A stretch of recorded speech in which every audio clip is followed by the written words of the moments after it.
మీ destination ఏదైనా ప్రపంచంలో ఏ మూల ఉన్నా CN travel explore the world your way. APTA American Progressive Telugu Association ఈ పేరు వింటే అమెరికాలో చాలా మంది తెలుగు కుటుంబాలు తమ సొంతమని ఫీల్ అయ్యేటువంటి సంస్థ. ఆప్తాకి కొత్త ప్రెసిడెంట్ గా ఎలక్ట్ అయ్యారు మధు ఉల్లి.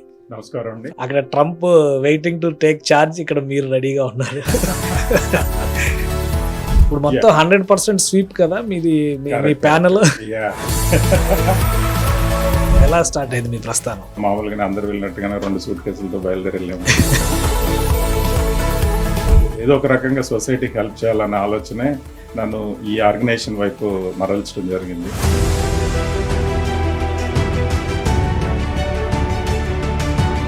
సో ఆప్తా సర్వీసెస్ అనేవి సమాజం పైన ఎలాంటి ప్రభావం చూపిస్తున్నాయి? మా మెంబర్స్ ఇచ్చిన స్కాలర్షిప్స్ తోటి ఇండియాలో ఉండే విద్యార్థి చదువుకుంటాడు, 3-4 సంవత్సరాలకు ఇంజనీరింగ్ అయిపోతుంది. నెక్స్ట్ ఏంటి, కెరీర్ గైడెన్స్, H1 వేయడానికి ఒక విభాగం హెల్ప్ చేస్తుంది. తర్వాత పెళ్లికి కూడా మ్యాట్రిమోనీ గ్రూప్ అనేది ఉంది ఆప్తా. మీ దానిలో ఒకసారి మెంబర్ కోసం వదిలిపెట్టరు. మళ్ళీ తన జాబ్ సెటిల్ అయ్యి తను డొనేషన్ లేకపోతే హెల్ప్ చేసి ఇంకా 4 స్టూడెంట్స్ చదివే స్థాయికి తీసుకెళ్తాం. డొనాల్డ్ ట్రంప్ వెయిటింగ్ ప్రెసిడెంట్ కదా, ఏంటి ఎలా ఉండదు? చాలా మందిలో ఆందోళన ఉంది, అవకాశాలు పోతాయని, H1Bలు తగ్గించేస్తారని, ఉన్న వాళ్ళు కూడా వెనక్కి పంపించేస్తారని. ఏంటి అమెరికాలో ఉన్న సినారియో ప్రెసెంట్ ఏంటి? ఖచ్చితంగా చెప్పేది ఏంటంటే భారతదేశం నుంచి వచ్చే ప్రతి ఒక్కరు కూడా, మన తెలుగు కమ్యూనిటీ అంతా హ్యాపీగానే ఉన్నారా? ఒక 3 నెలలు గడిస్తే గానీ ఏం జరుగుతుంది అనేది చెప్పలేము. నమస్తే, నేను Keshav, Suman TV. APTA American Progressive Telugu Association ఈ పేరు వింటే అమెరికాలో చాలా మంది తెలుగు కుటుంబాలు తమ సొంతమని ఫీల్ అయ్యేటువంటి సంస్థ. ఆప్తాకి కొత్త ప్రెసిడెంట్ గా ఎలక్ట్ అయ్యారు మధు ఉల్లి. కొత్త ప్రెసిడెంట్ ఏం చేయబోతున్నారు, ఎజెండా ఎలా ఉండబోతుంది, ఆయన్ని అడిగి తెలుసుకుందాం. మధు ఉల్లి గారు నమస్కారం. నమస్కారం అండి. First congratulations on behalf of Suman TV. ఆప్తాకి elect president. Thank you so much. And మొదటగా సుమన్ టీవీ ప్రేక్షకులకి హృదయపూర్వక నమస్కారాలండి. ఆప్తా అనగానే చాలా మందిలో ఒక యాంగ్జైటీ ఉంది, ఆసక్తి ఉంది. ఎందుకంటే 2-3 అంశాలు ఉన్నాయి ఇక్కడ. ఆంధ్రప్రదేశ్లో జనసేన పార్టీ అధికారంలో భాగస్వామి కావడం, అలానే పవన్ కళ్యాణ్ గారు అమెరికా వచ్చినప్పుడు ఆప్తా రోల్ కూడా చాలా స్పెసిఫిక్గా అక్కడ కనిపించడం, ఇవన్నీ చూశారు. ఇప్పుడు ఒక ఇంపార్టెంట్ టైంలో మీరు ప్రెసిడెంట్ అయ్యారు. సో ఎలా సాధ్యమైంది ఇది? మీ ప్లానింగ్ ఎలా వర్కౌట్ అయింది? అక్కడ Trump waiting to take charge, ఇక్కడ మీరు రెడీగా ఉన్నారు. దట్ ఈస్ కోఇన్సిడెన్స్ అయినా కానీ I'm very happy to be part of APTA leadership role అండి. ఎందుకంటే తెలుగు ప్రజలకు ఏదో ఒక చేయాలన్న ఈ తాపత్రయం అనేది మాకు ఇక్కడ మంచి గవర్నమెంట్ ఉంటే అది ఇంకా డబుల్ హెల్ప్ అవుతుంది. So very happy to be part of APTA president during Pawan Kalyan garu deputy CM. మీరు ప్రెసిడెంట్ అవడం వెనక ప్లానింగ్ ఏంటి? ఎందుకంటే ఆప్తాకి లాస్ట్ ఒక 10 years నుంచి మనం చూస్తున్నాం కొన్ని రకాలుగా సర్వీసెస్ కానీ, చాలా సంస్థలు ఉన్నాయి అమెరికాలో, చాలా సంస్థలు పనిచేస్తున్నాయి, చాలా యాక్టివ్గా ఉన్నటువంటి సంస్థలు ఉన్నాయి. అయినా కానీ ఇంకా కొత్త సంస్థల అవసరం అయితే కనిపిస్తూ ఉంది. ఈ 5-6 yearsలో పర్టికులర్గా ఆప్తా సర్వీసెస్ గురించి స్పెసిఫిక్ డిస్కషన్స్ జరుగుతున్నాయి. ఇప్పుడు మీరు ఛార్జ్ తీసుకున్నారు, ఎలా ఉండబోతుంది డిఫరెన్స్ గతానికి ఇప్పటికి, ఇక మీదటికి? సో మొదటగా నా జర్నీ చెప్పాలంటే అండి, ఆప్తా తోటి సిన్స్ ఇట్స్ ఇన్సెప్షన్, ఆప్తా ఎప్పుడైతే 2008లో స్టార్ట్ అయిందో అప్పటి నుంచి నేను ఆప్తాతో ఉన్నాను. ఇంకా కరెక్ట్గా చెప్పాలంటే ఆప్తా స్థాపించడానికి ముందర కొంత గ్రౌండ్ వర్క్ జరుగుతుంది, దాంట్లో కూడా నాకు భాగస్వామ్యం ఉంది. సో అప్పట్లో మేము ఒక 50 నుంచి 100 మంది ఉండేవాళ్ళం. తర్వాత ఆప్తా అనే పేరు, ఆప్తా అంటే అమెరికన్ ప్రోగ్రెసివ్ తెలుగు అసోసియేషన్. దాంట్లోనే మీకు అమెరికాలో ఉండే తెలుగు వారి ప్రోగ్రెస్ ని దృష్టిలో పెట్టుకుని స్థాపించబడ్డ సంస్థ. ఇది బేసికల్లీ అప్పట్లో ఒక హిస్టారికల్ నీడ్ గా మేము స్టార్ట్ చేసాము. అంటే మిగతా there are lot of Telugu organizations అండి, వాళ్ళందరూ కూడా వాళ్ళ పరిధిలో వాళ్ళు కొన్ని మంచి కార్యక్రమాలు చేసుకుంటూ వెళ్ళారు. బట్ ఆప్తా మొదలైంది మటుకు తెలుగు ప్రజలు, ఎస్పెషల్లీ స్టూడెంట్స్ కి స్టూడెంట్ ఎడ్యుకేషన్ ప్రోగ్రామ్ అనేది ఒకటి మొదలైంది. సో చాలా మంది పూర్ స్టూడెంట్స్ వాళ్ళు అనుకున్న కళల్ని సాధించడానికి ఆర్థిక వనరులు లేక ఇబ్బంది పడతా ఉంటే ఆప్తా ముందుకు వచ్చేసి స్టార్టింగ్ లో ఒక 200-300 మంది స్టూడెంట్స్ కి స్కాలర్షిప్స్ ఇచ్చేవాళ్ళం. ఇవాళ ప్రతి సంవత్సరం దాదాపు 1600-1700 మంది స్టూడెంట్స్ కి స్కాలర్షిప్స్ ఇస్తున్నాము. దాదాపు మాది 8,000-9,000 మంది సభ్యులున్న సంస్థ. అలా అందరం డొనేషన్స్ ఇస్తా ఇలాంటి కార్యక్రమాన్ని ముందుకు తీసుకెళ్తున్నాం. సో నేను స్టార్ట్ చేసింది రీజనల్ వైస్ ప్రెసిడెంట్ గా 2008 2009లో రెండు పర్యాయాలు రీజనల్ వైస్ ప్రెసిడెంట్ గా ఉన్నాను. ఓకే. తర్వాత 2017-18లో ఐ వాజ్ వైస్ ప్రెసిడెంట్ అండి. నేను వచ్చే ప్రతి టర్మ్ లో ఒక కొత్త ఇనిషియేటివ్ అప్పటి పరిస్థితులకు అనుగుణంగా మనకి మా సభ్యుల నీడ్ కానీ లేదా ఇండియాలో ఉన్న ప్రజల అవసరాల రీత్యా కొన్ని సర్వీసులు మార్చుకుంటూ వెళ్ళాము. సో మొదటగా స్టూడెంట్ ఎడ్యుకేషన్ ప్రోగ్రామ్, తర్వాత వచ్చేసి ఆప్త ఉమెన్ ఎంపవర్మెంట్ ప్రోగ్రామ్ అనేది కూడా మొదలు పెట్టాం. సో ఎందుకంటే అప్పట్లో మేము గమనించింది 2 రాష్ట్రాల్లో గ్రామీణ ప్రాంతాల్లో ఉండే బాలికలకి ఈ శానిటరీ ప్యాడ్స్ డిస్ట్రిబ్యూషన్ మీద అవగాహన లేక స్కూల్స్ 2-3 రోజులు ఇబ్బంది పడుతూ స్కూల్స్ వెళ్ళలేకపోవడం గమనించి దాని నీడ్ కోసం దాదాపుగా 1 మిలియన్ అంటే దాదాపు 10 లక్షల శానిటరీ ప్యాడ్స్ 21 గ్రామాల్లో గ్రామీణ స్కూల్స్ బాలికలకు అందించడం జరిగింది. సో ఇలా ప్రతి టర్మ్ లో ఒక ప్రోగ్రామ్ తో ముందుకు వెళ్తున్నాం. సో మీరు అడిగిన ప్రశ్న నెక్స్ట్ ఏం చేయబోతారంటే, ఇప్పుడు మేము గమనించింది సభ్యుల ఎంపవర్మెంట్ అనేది. ఇప్పుడు మా మెంబర్స్ బాగుంటేనే మేము ఇంకా మిగతా ప్రజలకు హెల్ప్ చేయగలం. సో అలాగే ఎన్ఆర్ఐ పేరెంటల్ హెల్త్ కేర్ అనేది మొదలు పెట్టబోతున్నాం. ఆల్రెడీ ఇప్పుడు నేను current chair for APTA global operations. మేము గమనించింది ఏంటంటే ఎన్ఆర్ఐస్ అందరం యుఎస్ లో ఉంటాము, కానీ పేరెంట్స్ ఇక్కడ ఉంటారు. వాళ్ళ హెల్త్ ఏమైనా ఇబ్బందులు అయితే వాళ్ళని హాస్పిటల్ తీసుకెళ్ళడానికో లేకపోతే ఒక డాక్టర్ని రికమెండ్ చేయాలంటే, లేదా వాళ్ళకి హెల్త్ ఇష్యూస్ వచ్చినప్పుడు చాలా మేము ఇబ్బందులు పడతాం. దానికి as a family, big family, ఒక డాక్టర్స్ తోటి 500+ డాక్టర్స్ తోటి ఇక్కడ మేము అనుసంధానం అయ్యి మా పేరెంట్స్కి ఏదైనా ఎక్కడో ఒక కాకినాడలో న్యూరాలజిస్ట్ కావాలి, లేకపోతే హైదరాబాద్లో ఒక నీ సర్జరీ చేయాలంటే ఈ బ్రిడ్జ్ మాకు హెల్ప్ అవుతుంది. ఇమీడియట్ గా డాక్టర్ అపాయింట్మెంట్ తీసుకొని పేరెంట్స్ని తీసుకెళ్లి వాళ్ళకి కావాల్సిన వైద్య పరీక్షలు చేయించి అలాగే ట్రీట్మెంట్కి సంబంధించిన అంశాల్లో కూడా ఒక హెల్పింగ్ సిస్టమ్ని నెలకొల్పాలనుకుంటున్నాం. ఓకే. ఎట్లా ఇప్పుడు మీరు ప్రెసిడెంట్గా అయిన తర్వాత ఎంత టర్మ్ ఉంటారు, ఈ ప్లానింగ్ మొత్తం కింద మీ టీము ఇప్పుడు మొత్తం 100% స్వీప్ కదా మీది, మీ panel? That is the best thing ever happened in APTA history and elections లో. సో మాది వచ్చేసి ఎగ్జిక్యూటివ్ టీమ్ లో 12 మంది సభ్యులు ఉంటారు. ఒకటి ప్రెసిడెంట్, నేను ఎగ్జిక్యూటివ్ ప్రెసిడెంట్ ని, అలాగే 3 వైస్ ప్రెసిడెంట్స్, ఒక ట్రెజరర్, 3 జాయింట్ ట్రెజరర్స్, ఒక జనరల్ సెక్రటరీ, 3 జాయింట్ సెక్రటరీస్, అలా 12 మంది. అలాగే బోర్డ్ డైరెక్టర్స్ గా 10 మంది ఉంటారు. అంటే ఇది ఏమన్నా ఏకగ్రీవం అనుకోవాలా, లేదంటే ఏకగ్రీవం అంటానికి లేదు, పోటీ అయితే జరిగింది, పోటీ పడ్డారు. కానీ అంతా మీ వాళ్ళు అనుకున్న వాళ్ళే గెలిచారు. 100% స్వీప్ లైక్ మైండెడ్ పీపుల్ అనుకున్న వాళ్ళందరూ గెలిచారు. That is the best thing. ఇప్పుడు ఛార్జ్ తీసుకున్న తర్వాత ఈ ఆప్తాకి సంబంధించినటువంటి యాక్టివిటీ ప్లానింగ్ ఇవన్నీ ఒక ఎత్తు. సో ఎప్పుడు ఛార్జ్ తీసుకుంటారు, ఎలా ఉంటది ఈ ప్యాటర్న్ అంతా? 2025 జనవరి 1 నుంచి డిసెంబర్ 31, 2026 వరకు ఇప్పుడు మాది ఏదైతే ఇది ఉందో మీ టెన్యూర్ అందరిది 2 years గా కొనసాగుతుంది. సో ఇక ఆప్తా గురించి ఇవన్నీ ఓకే. పర్సనల్ గా మధు ఉల్లి గారు ఏంటి, ఎప్పుడు మొదలయ్యారు, అమెరికాలో ఎప్పుడు అడుగు పెట్టారు, ఇవి కూడా కొంచెం డిస్కస్ చేస్తే బాగుంటుంది. ఏంటి, ఎలా స్టార్ట్ అయింది మీ ప్రస్థానం? సో నా ప్రస్థానం 2007లో నేను అమెరికా వెళ్ళటం జరిగింది, దాదాపు 17-18 సంవత్సరాలు. సో వెళ్ళిన తర్వాత మామూలుగానే అందరు వెళ్ళినట్టుగానే 2 సూట్ కేసులతో బయలుదేరి వెళ్ళాము. నేను, వైఫ్, మా బావిను, వైఫ్ వచ్చేసి Nirmala. We both are into IT అండి, సాఫ్ట్వేర్ ఇంజనీర్స్ గా వర్క్ చేస్తా వెళ్ళాము. బట్ నాకు ఆల్వేస్ ఏంటంటే దాన్ని మించి ఇంకేదో ఒకటి చేయాలన్న ఆలోచన ఉంటుంది. ఏదో ఒక రకంగా సొసైటీకి హెల్ప్ చేయాలన్న ఆలోచనే నన్ను ఈ ఆర్గనైజేషన్ వైపు మరల్చడం జరిగింది. 2007లో నేను కొన్ని ఈవెంట్స్ వెళ్ళినప్పుడు అక్కడ ఏదో ఒకటేమో ఇంత దూరం నుంచి వెళ్ళాము, అందరిని వదిలేసి వెళ్ళాము, మనకంటూ ఎవరు లేరని ఒక ఫీల్ ఉండేది. దానికోసం మన వాళ్ళు ఉండాలి, మన చుట్టూ మన వాళ్ళతో తిరగాలి అనే ఆలోచనతోటే ఈ ఆర్గనైజేషన్స్ మొదలు పెట్టడం అవుతుంది. ఆ మొదలైన ప్రక్రియలో పాలు పంచుకోవడం జరిగింది. బట్ మా ఆర్గనైజేషన్ లో ఉన్న ప్రతి సభ్యులు కూడా లైక్ మైండెడ్ పీపుల్. ఇప్పుడు మీకు లైక్ మైండెడ్ లేకపోతే ఏమవుతుందంటే అండి, ఇప్పుడు నేను స్టూడెంట్స్ హెల్ప్ చేయాలనుకుంటే ఇంకొంతమంది ఇంకొక సర్వీస్కి వెళ్ళాలంటారు, దానివల్ల అడుగు ముందుకు వెళ్తాం. బట్ మాకున్న 10,000 మంది సభ్యులు ఒకటే ఆలోచన, ఒకటే లక్ష్యంగా వెళ్ళాం. అందుకని 16 సంవత్సరాలు ఎటువంటి ఇబ్బంది లేకుండా దినదినం అభివృద్ధి చెందితే ఇవాళ 10,000 కుటుంబాలకు వెళ్తున్నాం. మీ ప్రొఫెషనల్ అచీవ్మెంట్స్ ఎట్లా?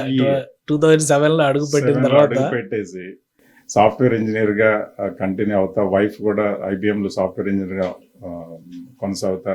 Then I started a company. మా కంపెనీ నేమ్ వచ్చేసి రిలయబుల్ IT గ్రూప్ అని సాఫ్ట్వేర్ కన్సల్టింగ్ కంపెనీ అండి. సో దాని ద్వారా కూడా వీలున్నంత వరకు మన వాళ్ళకి హెల్ప్ చేయడం జరుగుతూ ఉంటుంది, H1 స్పాన్సర్షిప్ లో కానీ. సో అలాగే స్టూడెంట్స్ కి ఏమన్నా మాస్టర్స్ చేయడానికి వచ్చిన స్టూడెంట్స్ కి ఎప్పుడు ఎలాంటి అవసరం ఉన్నా కానీ వీఆర్ దేర్ ఫర్ యూ అండి. ఇప్పుడు మీ సర్వీసెస్ తీసుకెళ్లేటువంటి క్రమంలో సొంత ఊళ్ళు మీరు ఎక్కడి నుంచి అయితే ప్రస్థానం ప్రారంభించారో వాటి పరిస్థితి ఏంటి? ఆల్వేస్ అండి. ఇప్పుడు ఇది ఎలా ఉంటుందంటే నేను నా ఫ్యామిలీ తర్వాత నా ఊరు తెలుగు ప్రజలు ఇలాంటి అన్ని చోట్ల ఎక్కడ వీలున్నంత వరకు, అలాగే ఇప్పుడు రాయవరం అనేది ఒక గ్రామము మా ఫాదర్కి సంబంధించిన ఊరు. మేము ఏడబ్ల్యూపీ నేను ఇందాక చెప్పినట్టుగా శానిటరీ ప్యాడ్స్ డిస్ట్రిబ్యూషన్ అక్కడే మొదలైంది. సో ఒక పల్లెటూరులో మొదలయ్యి దాదాపు 21 గ్రామాల్లో 10 లక్షల శానిటరీ ప్యాడ్స్ సప్లై చేయడం జరిగింది. సో అలాగే ఎప్పుడు ఎలాంటి అవసరం ఏదైనా స్టూడెంట్స్ ఇక్కడ నుంచి చదువుకోవడానికి వచ్చినా కానీ వాళ్ళకి ఎయిర్పోర్ట్ దగ్గర రిసీవ్ చేసుకోవడం దగ్గర నుంచి, ఒక అకామిడేషన్ హెల్ప్ చేయడం దగ్గర నుంచి, ఏ కాలేజ్ సెలెక్ట్ చేసుకోవాలన్నా ఎనీ గైడెన్స్, ఒక మాస్టర్స్ చేయడానికి వచ్చిన ప్రతి విద్యార్థికి కావాల్సిన ప్రతి అవసరానికి మా దగ్గర ఒక సొల్యూషన్ తీసుకురావడం జరిగింది. ఇప్పుడు ఇక్కడ ఎట్లయితే గవర్నమెంట్స్ మారుతున్నాయి, అమెరికాలో కూడా గవర్నమెంట్ మారేటువంటి పరిస్థితి ఉంది. డొనాల్డ్ ట్రంప్ వెయిటింగ్ ప్రెసిడెంట్ కదా మీలానే. సో ఏంటి ఎలా ఉండదు? చాలా మందిలో ఆందోళన ఉంది, అవకాశాలు పోతాయని, ఆల్రెడీ H1Bలు తగ్గించేస్తారని, ఉన్న వాళ్ళని కూడా వెనక్కి పంపించేస్తారని, ఇమ్మిగ్రేషన్ దానిలో ఇల్లీగల్ ఇమ్మిగ్రేషన్, ఇలా చాలా డిస్కషన్ జరుగుతుంది. ఏంటి అమెరికాలో ఉన్న సినారియో ప్రజెంట్ ఏంటి? లేదు, అంత పానిక్ అవ్వాల్సిన అవసరం లేదు. ఇప్పుడు ట్రంప్ గవర్నమెంట్ వచ్చిన ఇల్లీగల్ ఇమిగ్రెంట్స్ మీద డెఫినెట్లీ ఒక దృష్టి సారించవచ్చు. బట్ ఖచ్చితంగా చెప్పేది ఏంటంటే భారతదేశం నుంచి వచ్చే ప్రతి ఒక్కరు కూడా లీగల్ గా వచ్చిన వాళ్ళు, వాళ్ళకి ఎటువంటి ఇబ్బంది ఉండకపోవచ్చు. బట్ ప్రపంచ ఈ రెసెషన్ అనేది ఏ విధంగా ఇంపాక్ట్ అవుతుంది అనేది ఎవరు చెప్పలేరు. స్పెసిఫిక్ గా ట్రంప్ ఇది చేస్తాడనేది లేదు. మనకు అలాంటి ఆధారాలు అయితే ఇప్పటివరకు అయితే ఏం కనిపించదు. అంటే అక్కడ మన తెలుగు కమ్యూనిటీ అంతా హ్యాపీగానే ఉన్నారా? అన్ని సమాజాలు ఆప్తానే కాకుండా మిగతా మెంబర్స్ కూడా చాలా మంది ఉన్నారు కదా. హ్యాపీగా ఉన్నారు. బట్ వెయిట్ అండ్ సీ అనమాట, ఎలా జరగబోతుంది కొత్త ప్రభుత్వం అనేది. మనకు జనవరి 1 నుంచి ఒక 3 నెలలు గడిస్తే గానీ, ఒక మార్చ్ కల్లా గానీ ఏం జరుగుతుంది అనేది చెప్పలేం. అంటే మీరు ఆల్రెడీ 2017 ఆ టైంలో ట్రంప్ రూలింగ్ చూశారు.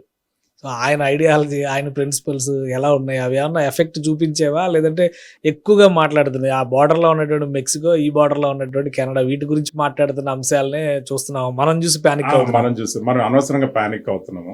ఇల్లీగల్ ఇమిగ్రెంట్స్ అంటే మెక్సికో నుంచి కానీ లేదా తదితర దేశాల నుంచి వచ్చే బార్డర్ దగ్గర టైటన్ చేస్తారు, కానీ భారతదేశం మీద ఎటువంటి ఇంపాక్ట్ ఉండకపోవచ్చు. ఓకే. సో పొలిటికల్ గా పెద్దగా ఏమీ ఎఫెక్ట్ ఉండదు. ఈ అసోసియేషన్స్ పరిస్థితి ఎలా ఉంటుంది? ఈ మధ్య చాలా అసోసియేషన్స్ లో జరుగుతున్నటువంటి వ్యవహారాల గురించి కూడా వింటున్నాము. సో ఎలా ఉన్నాయి? ఆప్తా కావచ్చు, తానా కావచ్చు, ఆటా కావచ్చు, ఇదంతా కూడా ఫైనల్ గా అక్కడికి వెళ్ళినటువంటి తెలుగు వాళ్ళ వెల్ఫేర్ అనేటువంటి కాన్సెప్ట్ తోనే వెళ్తున్నారు. బట్ అక్కడక్కడ మళ్ళీ వేరే వేరే వ్యవహారాలన్నీ బయటకు వస్తున్నాయి. సో ఇవన్నీ సద్దుమణికి ఒక ప్లెజెంట్ అట్మాస్ఫియర్ అనేది సాధ్యమవుతుందా? వ్యవహారాలు అనేది అండి ప్రతి సంస్థలో ఎక్కడో చోట ఒకటి జరుగుతుంది, బ్యాడ్ గుడ్ రెండు ఉంటాయండి. సో వాటి గురించి మనం ఇప్పుడు చెప్పడానికి వీల్లేదు, ఎందుకంటే అది స్టిల్ ఇన్వెస్టిగేషన్ చర్యలో ఉంది. సరే, మీడియా ఎలివేషన్ లో ఉంది, కానీ దాని గురించి మనం కామెంట్ చేయడానికి ఎందుకు లేదు అంటే ఇంకా ఎటువంటి తీర్పు రాలేదు కాబట్టి మనం చెప్పలేము. ఓకే. బట్ ఆప్త పరిధికి వచ్చేసరికల్లా మేము ఎప్పుడూ కూడా అతిక్రమించలేదు రూల్స్ ని, సిస్టమ్ ని అబ్యూస్ చేయలేదు. మా ఫోకస్ అంతా కూడా ఒక స్టూడెంట్ ఎడ్యుకేషన్ ప్రోగ్రామో, లేకపోతే పీపుల్ ఎంపవర్మెంట్ మీదనో, లేకపోతే ఇంకొకటి చెప్పొచ్చేది ఏంటంటే మేము జనవరి 3, 4, 5 ప్రపంచ వ్యాపారవేత్తల సదస్సు నిర్వహిస్తున్నాము హైటెక్స్ లో. సో దీని ఉద్దేశం ఏంటి అంటే, మీకు ఒక చిన్న సి ఏంటంటే, మన చుట్టుపక్కల ఎవరుంటే వాళ్ళ ఇంపాక్ట్ మన మీద ఉంటుంది. సో మీరు వ్యాపారవేత్తల మధ్యలో ఉంటే మీకు వ్యాపారం చేయాలన్న కోరిక పడుతుంది, లేదా సినిమా వాళ్ళ మధ్యలో ఉంటే మీకు యాక్ట్ చేయాలన్న కోరిక పడుతుంది. సో అందరినీ నేను ఇందాక ఫస్ట్ లో చెప్పినట్టుగా ఎంపవర్మెంట్ అన్నాను. ఈ 3000 మంది సదస్సులో ఎవరన్నా యువ వ్యాపారవేత్తలు అవ్వచ్చు, అకంప్లిస్డ్ వ్యాపారవేత్తలు అవ్వచ్చు, వాళ్ళ సెషన్స్, వాళ్ళ ప్యానల్ సెషన్స్ విని వ్యాపారాన్ని నెక్స్ట్ లెవెల్ తీసుకెళ్లాలన్న దానికి ఒక మెంటారింగ్ దొరుకుతుంది అనేసి ఈ కార్యక్రమం చేయడం జరుగుతుంది. సో దీనికి ప్రపంచవ్యాప్తంగా ఉన్న వాళ్ళందరూ తెలుగు అన్ని ఇప్పుడు ఆస్ట్రేలియా కానివ్వండి, సింగపూర్ కానివ్వండి, మాకున్న పరిధిలో మా మెంబర్స్ రెఫరెన్సెస్ ద్వారా నాట్ ఓన్లీ అమెరికా, ఇతర దేశాల నుంచి అందరికి ఆహ్వానం పంపడం జరిగింది. మాది ఎలా అంటే అండి, ఆప్త వచ్చేసి మెంబర్ డ్రివెన్ ఆర్గనైజేషన్. మీరు అడగొచ్చు, మీరు ఎలాంటి వాళ్ళని పిలుస్తారు ఏంటి అంటే, ఇప్పుడు నేను నాకు తెలిసిన ఒక వ్యాపారవేత్తను ఇన్వైట్ చేస్తాను, తనకు సంబంధించిన వ్యాపారవేత్తని ఇన్వైట్ చేస్తాను. ఈ విధంగా ఏమంటారంటే ఈ మెంబర్స్ రెఫరెన్సెస్ ద్వారా జరుగుతుంది ప్రతి కార్యక్రమం. అది స్టూడెంట్ ఎడ్యుకేషన్ ప్రోగ్రామ్ కానివ్వండి, లేకపోతే ఎంపవర్మెంట్ ప్రోగ్రామ్ కానివ్వండి, లేదా బిజినెస్ ఫోరం కానివ్వండి, పూర్తిగా మెంబర్ రెఫర్ చేసినట్టు బేస్డ్గా జరుగుతుంది. ఓకే. ఇప్పుడు ఆంధ్రప్రదేశ్లో కానీ తెలంగాణలో కానీ అలానే దక్షిణాది రాష్ట్రాలు ముఖ్యంగా కర్ణాటక అటు తమిళనాడులో క్యాపిటల్ సిటీస్లో చాలామంది తెలుగు వాళ్ళు చాలామంది అసోసియేట్ అయి పనిచేస్తున్నటువంటి ఆర్గనైజేషన్స్ ఉన్నాయి. వీళ్ళందరినీ కనెక్ట్ చేసేటువంటి బాధ్యతలు కూడా ఈ మధ్య ఆప్తా తీసుకుంది, అక్కడ కన్వెన్షన్స్ పెడుతుంది అనేటువంటి సమాచారం కూడా వస్తుంది. ఆ ప్లాన్ ఏంటి, ఈ ఎక్స్పాన్షన్ ప్లాన్ ఏంటి? ఓన్లీ ఆప్తా అమెరికాకే పరిమితం కాదు, మొత్తం దేశంలో కూడా యాక్టివిటీ మొదలు పెడుతుందా? యాక్టివిటీ మొదలు పెడుతుంది, బట్ అది సర్వీసెస్ పరంగా. ఓకే. సో అలాగే ఆప్తా ట్రస్ట్ అనేది ఒకటి మొదలు పెట్టడం జరిగిందండి ఇండియాలో. ఎందుకు అంటే మేము గత సంవత్సరం లేదా 2 years బ్యాక్ వరకు ఇక్కడ స్కాలర్షిప్స్ ఇస్తాం. 1600 మందికి స్కాలర్షిప్స్ ఇవ్వాలి అంటే అంతకుముందు డాలర్స్లో ఉన్న చెక్ పంపించాలి. దానివల్ల టెక్నికల్ ఇష్యూస్ వచ్చేవి. సో దానికోసం ఇక్కడ ట్రస్ట్ అయితే ఏంటంటే ఆ స్టూడెంట్కి సరైన సమయంలో చెక్ అందాలంటే ఇక్కడ బ్యాంక్ సిస్టమ్ తోటి అనుసంధానం అయ్యింది. సో అందుకోసం ట్రస్ట్ మొదలు పెట్టడం జరిగింది. సో ఆప్తా టర్న్అవుట్ అనేది గవర్నమెంట్స్ తో ఎలా ఉండబోతుంది? లోకల్ గవర్నమెంట్స్ సపోర్ట్ కూడా చాలా అవసరం అండి. గవర్నమెంట్ సపోర్ట్ లేకుండా ఏ కార్యక్రమం చేయలేము. సో ఏ గవర్నమెంట్ వచ్చినా మేము మా హెల్పింగ్ హ్యాండ్ ఉంటుంది. బట్ గవర్నమెంట్ మాతో ఎంత సహకరిస్తారు అనేది వాళ్ళ మీద ఆధారపడి ఉంటుంది, వాళ్ళ ప్రణాళికల మీద ఆధారపడి ఉంటుంది. ఓకే, అంటే ఫ్రెండ్లీ గవర్నెన్స్ అంటున్నారు. సో ఎవరైనా కానీ మాది ఎలా ఉంటుంది, ఇప్పుడు శానిటరీ ప్యాడ్స్ గవర్నమెంట్ టేకప్ చేసింది అనుకోండి, మేము చేయాల్సిన అవసరం లేదు. సో గవర్నమెంట్ ఎక్కడైతే మిస్ అవుతుందో దాన్ని మా అమెరికన్ సంస్థల ద్వారా దాన్ని కొద్దిగా ఫుల్ఫిల్ చేయగలం. సో మీ టెన్యూర్ లో కొత్త ప్రోగ్రామ్స్ ఎక్స్పెక్ట్ చేయొచ్చు, ఇంకా సర్వీసెస్ విస్తరణ జరుగుతుంది. అలాగే నేను ఇందాక చెప్పినట్టుగా ప్రతిదీ మెంబర్ బెనిఫిట్ బేస్డ్ గా వెళ్తుంది.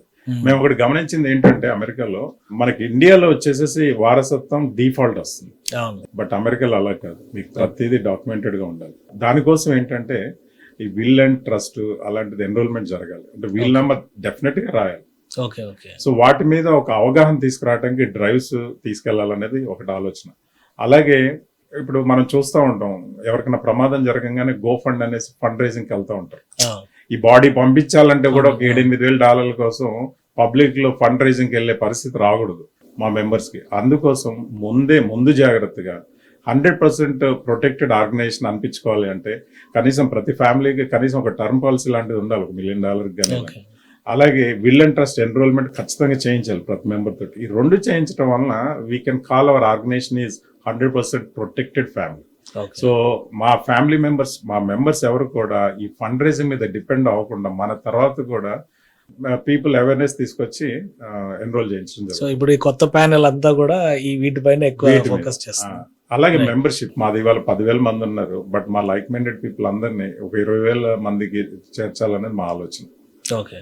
సో అమెరికాలోనే 20,000 మంది ఖచ్చితంగా గ్లోబల్ గా విస్తరించడానికి ఆప్తా ఇంకేమైనా ప్లానింగ్ ఉందా? ఉందండి. ఇప్పుడు మేము మా ఇన్స్పిరేషన్ తోటి కెనడా లాంటి ప్రాంతాల్లో కూడా కాప్తా అనే గ్రూప్ ఒకటి ప్రారంభించడం జరిగింది. సో ఆప్తాను బేస్ చేసుకొని కాప్తా ఉగాండాలో UAPTA అని ఇట్లా ప్రతి చోటగా మా ఇన్స్పిరేషన్ మాతో మాట్లాడుతూ ఉంటారు, మీ సర్వీసెస్ ఎలా చేస్తారు. సో మేము గైడెన్స్ ఇస్తా, we're there to help other country people to start organisations similar to us. So APTA services అనేవి సమాజం పైన ఎలాంటి ప్రభావం చూపిస్తున్నాయి? ఎంతవరకు వాళ్ళ రియాక్షన్, ఎందుకంటే పబ్లిక్ లో రియాక్షన్ ఉంటాయి కదా, మీరు ఎక్కువ సర్వీస్ చేయడానికి అవకాశం ఉంటుంది, ఎలా ఉంది అది? సో దీంట్లో నేను ఒక 360 degrees లైఫ్ సైకిల్ లాగా చెప్తానండి ఆప్తా అనేది. సో ఫర్ ఎగ్జాంపుల్ మా మెంబర్స్ ఇచ్చిన స్కాలర్షిప్స్ తోటి చదువుకున్న విద్యార్థి, ఇండియాలో ఉండే విద్యార్థి చదువుకుంటాడు, 3-4 సంవత్సరాలకి ఇంజనీరింగ్ అయిపోతుంది. నెక్స్ట్ ఏంటి, కెరీర్ గైడెన్స్ ద్వారా తనకి ఇక్కడ మెంటరింగ్ చేసి ఒక జాబ్ లో పెట్టడానికి సహకరించడం జరిగింది. తర్వాత ఏంటి, అమెరికా రావాలనుకుంటాడు, ఇమిగ్రేషన్ ప్యానల్ కానీ IT ఎంప్లాయర్స్ గ్రూప్ ఒకటి ఉంటుంది. సో వీళ్ళల్లో ఉన్న క్వాలిఫైడ్ పీపుల్ని H1s చేసి తీసుకురావడానికి ఉపయోగపడతారు. యుఎస్కి వచ్చిన తర్వాత అక్కడ ఇప్పుడు డెట్రాయిట్కో లేకపోతే డాలస్కి వెళ్ళే సభ్యుడిని అక్కడున్న మా సభ్యులు తీసుకెళ్లి రిసీవ్ చేసుకున్న ఒక పెద్ద ఫ్యామిలీ, ఒక ప్యాకేజ్ అనమాట. ఇప్పుడు మీరు ఒక్కరుగా రారు, మీరు అక్కడ అడుగు పెట్టడం తోటి ఆ ఊర్లో ఉన్న ఒక 500 కుటుంబాలతో మీరు 500 సభ్యుడిగా అవుతారు. సో అలాంటి సౌలభ్యం ఇక్కడ రాదు. సో తర్వాత తనకు ఒక అపార్ట్మెంట్ వెతుక్కోవాలనో లేకపోతే పిల్లలకి ఏ స్కూల్లో చేర్పించాలన్నా మా సభ్యులు గైడెన్స్ ఇస్తూ ఉంటారు. ఇలా జాబ్ స్టార్ట్ చేసిన తర్వాత పిల్లలు పుడతారు. పిల్లలు పుట్టినప్పుడు నెక్స్ట్ జన్ అనే ప్రోగ్రామ్ ఉంటుంది, నెక్స్ట్ జనరేషన్. సో ఏ స్కూల్లో చేర్చాలి లేకపోతే కాలేజ్కి వెళ్ళాలంటే ఏ విధమైన వాలంటీర్ అవర్స్ తెచ్చుకోవాలి, ఇలాంటి వాటిల్లో ఆ విభాగం హెల్ప్ చేస్తుంది. తర్వాత ఆ అబ్బాయి కాలేజ్కి వెళ్ళిన తర్వాత మళ్ళీ కెరీర్ గైడెన్స్ ప్రోగ్రామ్ లో వేయడం జరుగుతుంది. కెరీర్ గైడెన్స్ అంటే ఒక లైఫ్ సైకిల్ మొత్తం ఏం అవసరం అయితే జాబ్ అన్ని- వచ్చిన తర్వాత, అలాగే ఇప్పుడు మాస్టర్ స్టూడెంట్స్ ఇందాక చెప్పినట్టుగా ప్యారలల్ గా మాస్టర్ స్టూడెంట్ వస్తాడు, తనకి హెల్ప్ చేస్తాం. H1 వేయడానికి ఒక విభాగం హెల్ప్ చేస్తుంది. మ్మ్. తర్వాత వచ్చేసి జాబ్ రావడం కెరీర్ గైడెన్స్ ఉపయోగపడుతుంది. తర్వాత పెళ్లికి కూడా మ్యాట్రిమోనీ గ్రూప్ అనేది ఉంది after. Okay okay so like minded people, so అక్కడ ఉన్న వాళ్ళు అబ్బాయి అమ్మాయి మా వాళ్ళని అడుగుతూ ఉంటారు, కొద్ది మంచి మ్యాచ్ ఉంటే చెప్పండి. ఎందుకంటే ఇది మ్యాట్రిమోనీ మీద ఎందుకు ఫోకస్ చేస్తున్నాం అంటే, భారతదేశ కల్చర్ ని కంటిన్యూ చేయాలి, ప్రిజర్వ్ చేయాలంటే మ్యాట్రిమోనియల్ గ్రూప్ అవసరం ఖచ్చితంగా ఉంది. ఓకే. సో మ్యాట్రిమోనీ మ్యారేజ్ అయిన తర్వాత కూడా పిల్లలు, నేను చెప్పాను సో నెక్స్ట్ మీ దానిలో ఒకసారి మెంబర్ కోసం వదిలిపెట్టరు ఇక. Yeah. తిప్పుతానే మెంబర్ ఉంటారు. చేరిన తర్వాత మళ్ళీ తన జాబ్ సెటిల్ అయ్యి తను డొనేషన్ లేకపోతే హెల్ప్ చేసి ఇంకా 4 స్టూడెంట్స్ చదివే స్థాయికి తీసుకెళ్తాం. Okay okay. సో నెక్స్ట్ మాకున్న డిమాండ్ ఏంటంటే, ఈ 16 సంవత్సరాలకు ఉన్న ఒక జనరేషన్ అయితే ఆ. ఇప్పుడు వాళ్ళందరూ సీనియర్ సిటిజన్ విభాగంలో పడ్డారు. ఆ, ఆ. సో సీనియర్ సిటిజన్స్ కూడా ఏదో ఒక కమిటీ ఉండాలి, ఆ. లైక్ మైండెడ్ పీపుల్ అంటే 60 ఏళ్ళు పైపడిన వాళ్ళు 50 దాని గురించి కూడా ఒక సర్వీస్ రావచ్చు. ఓకే. నెక్స్ట్ అది So, ఇంప్లిమెంట్ yeah. చేస్తారు. ఇంకోటి, ఇప్పుడు ఈ విజయవాడ వరదలు, ఖమ్మంలో వరదలు, ఈ మధ్య వచ్చినటువంటి విపత్తులు, అక్కడ ఆప్తా సర్వీసెస్ ఏంటి? లోకల్ గా గవర్నమెంట్ విభాగాల నుంచి కానీ గవర్నమెంట్ నుంచి కానీ మీకు ఎలాంటి సపోర్ట్ వచ్చింది? అది మొన్న వచ్చిన ఫ్లడ్స్ లో అండి, మా టీం ముందుకు వచ్చేసి global operations, I was the chair for global operations. Okay. Vijayawada అయితే ఏంటి, ఖమ్మం అయితే ఏంటి, మేము ఒక ప్యాకేజ్ నిత్యావసరాలు అయితే ఏంటి, మెడిసిన్స్ అయితే వీటితోటి ఒక కిట్స్ లాగా తయారు చేసి డిస్ట్రిబ్యూషన్ చేయడం జరిగింది. సో మారుమూల ప్రాంతాలకు మాకు ఇక్కడ ఉన్న వాలంటీర్స్ ఉంటారు. మాకు వాలంటీర్స్ ఏంటంటే, మా ద్వారా హెల్ప్ తీసుకున్న ఏసీపీ స్టూడెంట్స్ అవ్వచ్చు, లేకపోతే లోకల్లో ఆప్తా మెంబర్స్ యొక్క ఫ్యామిలీ పీపుల్ ఉండొచ్చు. వీళ్ళందరూ మాకు సహకారం చేసి మేము పంపించిన ఈ నిత్యావసర కిట్స్ ని దాదాపు 1000 కుటుంబాలకి హెల్ప్ చేయడం జరిగింది. సో అంటే ఆప్తా ఇన్వాల్వ్ అయింది. గవర్నమెంట్ నుంచి ఎట్లాంటి రెస్పాన్స్? ఎందుకంటే మేము కూడా చూసాం మీడియాలో, అందుకని మీ గవర్నమెంట్ సర్వీసెస్. చాలా హ్యాపీ ఫీల్ అయింది. ఎందుకంటే ఇప్పుడు మేము అంత దూరం వెళ్ళి సెటిల్ అయినా కానీ భారతదేశాన్ని మర్చిపోకుండా మా సొంత ఊర్లలో ఉన్న వారికి మేము నిలబడటం అనేది, we got great applause from the both governments. Okay okay. Telangana government అయితే ఏంటి, ఏపీ గవర్నమెంట్ అయితే ఏంటి, రైట్. దానికి మాకు మీడియా కూడా చాలా సహకరించింది, ఎస్పెషల్లీ సుమన్ టీవీ. సో మా ప్రోగ్రామ్స్ ముందుకు తీసుకెళ్ళడానికి they help us a lot. Right. Thank you Madhu garu, మీ ఆర్గనైజేషన్ గురించి, మీ యాక్టివిటీస్ గురించి ఇచ్చినందుకు, వివరణ ఇచ్చినందుకు thank you and all the best. మీ టెన్యూర్లో మరింత మంచి జరగాలని చెప్పని సుమన్ టీవీ కూడా ఆశిస్తుంది. రైట్. ఇది మధు ఉల్లి గారి మనోగతం. ఆప్తా ద్వారా అమెరికాలోనే కాదు, ప్రపంచవ్యాప్తంగా ఉన్నటువంటి తెలుగు వారికి సర్వీసెస్ చేసేందుకు ఒక బృహత్తర ప్రణాళికని సిద్ధం చేసుకున్నారు. ముఖ్యంగా స్టూడెంట్ ఓరియంటెడ్ నుంచి ఆర్గనైజేషన్లో మెంబర్ ఓరియంటెడ్ యాక్టివిటీస్ టేకప్ చేయడంలో ఆప్తా ముందుకు దూసుకెళ్తుంది. రాబోయే రోజుల్లో ప్రపంచవ్యాప్తంగా విస్తరిస్తుందని ఆయన వివరిస్తున్నారు. ఇది స్పెషల్ డిస్కషన్. Keep watching.